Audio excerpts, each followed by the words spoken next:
नमस्कार। सरस्वती शिक्षा समिति पाली कक्षा 9वीं विषय गणित। आज हम अध्याय शुरू करने वाले हैं। अध्याय 6 रेखाएं और कोण। पिछले भाग तक हमने अध्याय 4 दो चरों वाले रैखिक समीकरण को पूर्ण किया। आज से हम शुरू करेंगे अध्याय 6 रेखाएं और कोण। सबसे पहला बिंदु आता है, जैसे कि चैप्टर का नाम है रेखा, तो पहला पॉइंट मैंने ये लिया है रेखा। रेखा क्या है? जब किसी रेखाखंड को दोनों तरफ अनंत तक बढ़ाया जा सकता है तो उसे रेखा कहा जाता है। अर्थात दो बिंदुओं के बीच का भाग, जैसे ये मैंने अभी बनाया है, तो ये जो भाग है वो रेखाखंड कहलाता है। जो दो बिंदुओं के बीच में बना है वो रेखाखंड कहलाता है। अब इस रेखाखंड को अगर दोनों तरफ आगे बढ़ाया जाए, दोनों तरफ अगर हम आगे बढ़ा लें तो ये जो भाग कहलाएगा वो रेखा होगा। तो इस हिसाब से इसकी परिभाषा होती है, जब किसी रेखाखंड को दोनों तरफ अनंत तक बढ़ाया जाता है तो वह जो है रेखा कहलाता है। आगे लिया है समांतर रेखा। जब किन्हीं दो रेखाओं के मध्य प्रत्येक बिंदु पर अंतर समान हो तो वे समांतर रेखा कहलाती है। यानी दो रेखाएं हैं, समांतर कब होती है? जैसा कि शब्द में लिखा है समांतर। समांतर का जब संधि विच्छेद करते हैं तो शब्द बनता है सम धन अंतर। ये होता है समांतर। सम अंतर का अर्थ सम यानी होता है समान, अंतर का अर्थ होता है डिफरेंस, अंतर, इनके बीच की दूरी। तो परिभाषा हुई है, जब किन्हीं दो रेखाओं के मध्य प्रत्येक बिंदु पर अंतर समान हो तो वे समांतर रेखाएं कहलाती है। कैसे है? देखिए, जैसे ये एक रेखा है, ये दूसरी रेखा है, ये दो रेखाएं मैंने यहाँ खींची हैं। इन दोनों रेखाओं के बीच की दूरी, जैसे इधर की दूरी अगर हम नापते हैं, यहाँ तक की दूरी से लेते हैं, माना ये दूरी 4 इकाई है, और वापस यहाँ पे जो नापते हैं ये भी दूरी जो है वो 4 इकाई है, और अंत की दूरी नापते हैं, इसको भी देखते हैं, ये भी 4 इकाई है। तो तीनों जगहों पे दूरियां समान है, प्रत्येक स्थान पे दूरी बराबर आ रही है, 4 इकाई के रूप में हमें दूरी प्राप्त हो रही है। तो ये जो भाग है, ये जो दोनों रेखाएं हैं, ये दोनों ही रेखाएं समांतर रेखाओं के नाम से जानी जाती है। तीसरा बिंदु लिया है प्रतिच्छेदी रेखा। प्रतिच्छेदी रेखा का अर्थ शब्द से ही है प्रतिच्छेदी। छेदी का अर्थ होता है छेदन करने वाली, यानी एक दूसरे को काटने वाली। इसको तिर्यक रेखा के नाम से भी जाना जाता है। जब कोई दो रेखाएं एक दूसरे से प्रतिच्छेद करे तो वे प्रतिच्छेदी या तिर्यक रेखा कहलाती है। जैसे ये रेखा है, इस पे दूसरी रेखा आती है, ये दोनों ही बिंदु M पर एक दूसरे को काट रही है। ये जो बिंदु M है यहाँ पे एक दूसरे को काट रही है, तो ये दोनों रेखाएं जो है वो क्या कहलाएगी?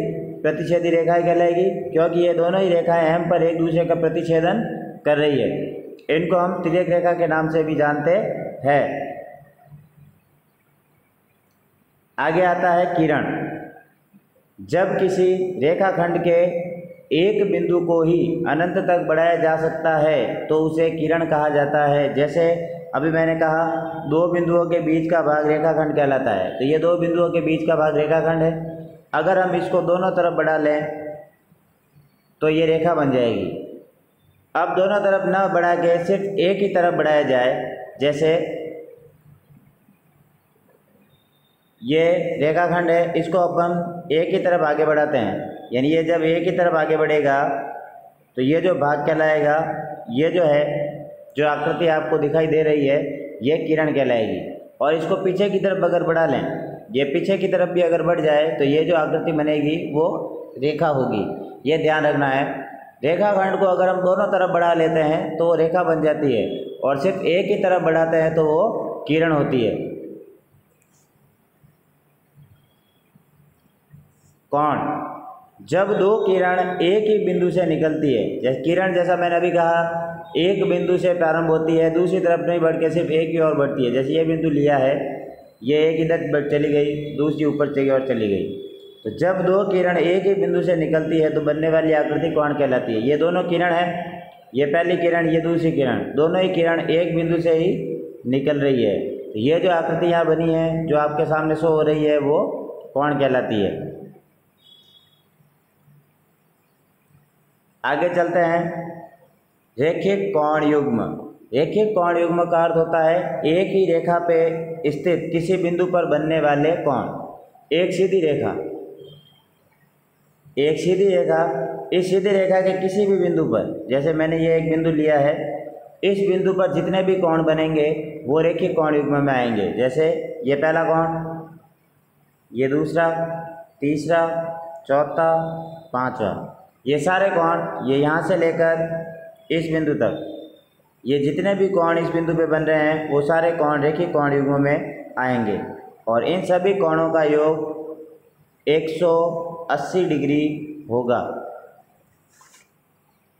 रेखिक कोण युग्म का अर्थ होता है किसी रेखा के एक ही बिंदु पर बनने वाले सभी कोण जिनका योग हमेशा 180 डिग्री प्राप्त होगा।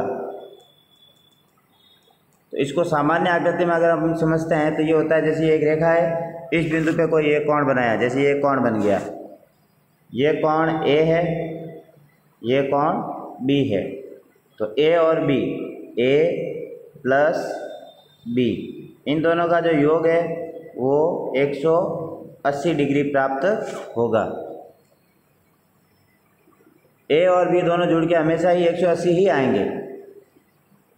आगे है, जब दो समांतर रेखा को कोई तिर्यक रेखा काटे। ऐसी स्थिति बनती है जब कोई दो समांतर रेखा हैं, ये दोनों समांतर रेखा जैसी मैंने यहाँ आपके सामने खींची है, उनको कोई एक तिर्यक रेखा काटे, ये एक तिर्यक रेखा काट रही है। तो इस समय विभिन्न स्थितियाँ बनती है। इन स्थितियों की अगर हम बात करें तो सबसे ऊपर ये कोण 1 है, ये कोण 2, ये कोण 3, कोण 4, कोण 5, 6, 7 और ये 8 कोण आपके सामने बन रहे हैं। तो अभी हम सिर्फ ऊपर वाले 1, 2, 3, 4 की बात करेंगे। जैसे ये जो दोनों कोण बन रहे हैं ऊपर की तरफ, कोण 1 और कोण 2, तो जैसा कि अभी मैंने पिछली आकृति में बताया है, एक ही रेखा के एक ही बिंदु पर बनने वाले कोण, ये एक ही बिंदु पर बनने वाले कोण हैं, तो इन दोनों का योग 180 ही आएगा। इन दोनों का योग हमेशा 180 प्राप्त होगा, क्योंकि 1 और 2 रेखिक कोण युग्म के कोण हैं। ऐसे ही आगे चलते हैं। 1 और इसके क्रॉस साइड में बना हुआ है कोण 3। कोण 1 और कोण 3 हमेशा बराबर होते हैं, क्योंकि ये शीर्षाभिमुख कोण है, ये शीर्षाभिमुख कोण है। ऐसे ही कोण 2 के सामने बना हुआ है कोण 4, तो 2 और 4 भी आपस में बराबर होंगे, ये भी शीर्षाभिमुख कोण है।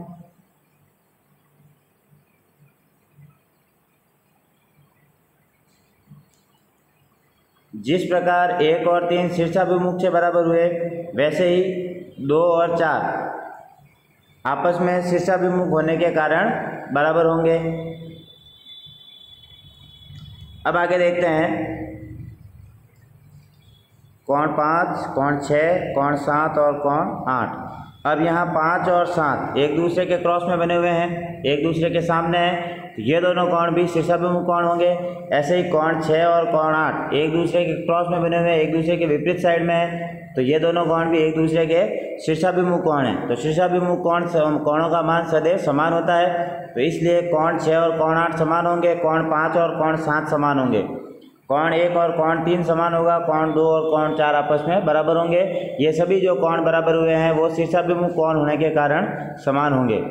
अब आप देखते हैं तो आपको दिखता है कोण 2 बना हुआ है और नीचे वाली रेखा के ऊपर बना हुआ है कोण 6। ऊपर वाली रेखा के ऊपर है कोण 2, नीचे वाली रेखा के ऊपर है कोण 6। अगर इस आकृति को अपन समझने का प्रयास कर दिया, एफ बनता है। ये देखिए, ये एफ है, तो एफ वाली आकृति के या तो ऊपर की तरफ या नीचे की तरफ, यानी एफ के ऊपर या नीचे जो भी कोण बनेंगे वो हमेशा बराबर होंगे। जैसे 2 और 6 की हमने बात की, वैसे 3 और 7 भी हो सकते हैं। ये कोण हमेशा बराबर होते हैं, यानी 2 6 के बराबर होगा, 3 7 के बराबर होगा। इधर से लें तो 1 5 के बराबर होगा और 4 8 के बराबर होगा। बराबर होने का कारण ये संगत कोण है। एफ वाली आकृति के साथ जो भी कोण बनते हैं वो संगत कोण होते हैं। आगे बात करते हैं, एक जेड यहाँ शो हो रहा है, ये देखिए